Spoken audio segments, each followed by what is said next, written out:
বিপদ কিংবা দুর্যোগ কখনো বলে কয়ে আসে না।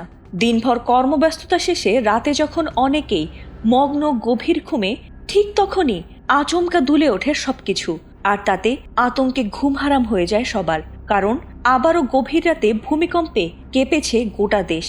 গত 21 নভেম্বর থেকে যেন ধারাবাহিকভাবে দেশে ভূমিকম্প হওয়ায় আতঙ্ক নিয়েই দিনরাত কাটছে দেশবাসীর।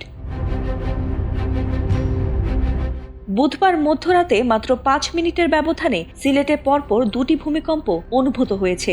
প্রথম ভূমিকম্পটি ছিল রাত 2টা 20 মিনিট 31 সেকেন্ডে। এরপর রাত 2টা 25 মিনিট 14 সেকেন্ডে দ্বিতীয়বারের মতো কেঁপে ওঠে সিলেট। ভারতের ভূমিকম্প পর্যবেক্ষণ কেন্দ্র ন্যাশনাল সেন্টার ফর সিসমোলজি এসব তথ্য নিশ্চিত করেছে।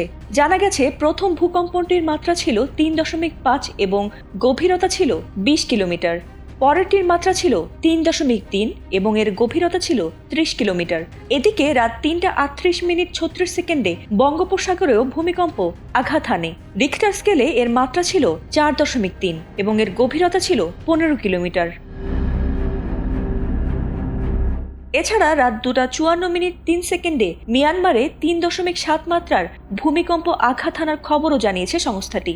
সেই ভূমিকম্পের উৎপত্তিস্থল ছিল মিয়ানমারের উত্তর মান্দালয় থেকে 6 কিলোমিটার দূরে। এর আগে রাজধানীতে গত 4 ডিসেম্বর ভোর 6টা 15 মিনিটে একটি মৃদু ভূমিকম্প অনুভূত হয়।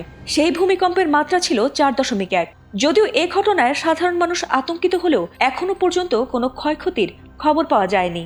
স্থানীয় প্রশাসন ও ভূমিকম্প বিশেষজ্ঞরা পরিস্থিতি পর্যবেক্ষণে রেখেছেন। বিশেষজ্ঞরা এ ধরনের মাঝারি মাত্রার ভূমিকম্পকে প্রাকৃতিক ভূতাত্ত্বিক কার্যক্রমের অংশ হিসেবে দেখছেন। তবে এসব অঞ্চলে ভবিষ্যতে আরও বড় ধরনের ভূমিকম্প হতে পারে বলে আশঙ্কা প্রকাশ করেছেন বিশেষজ্ঞরা।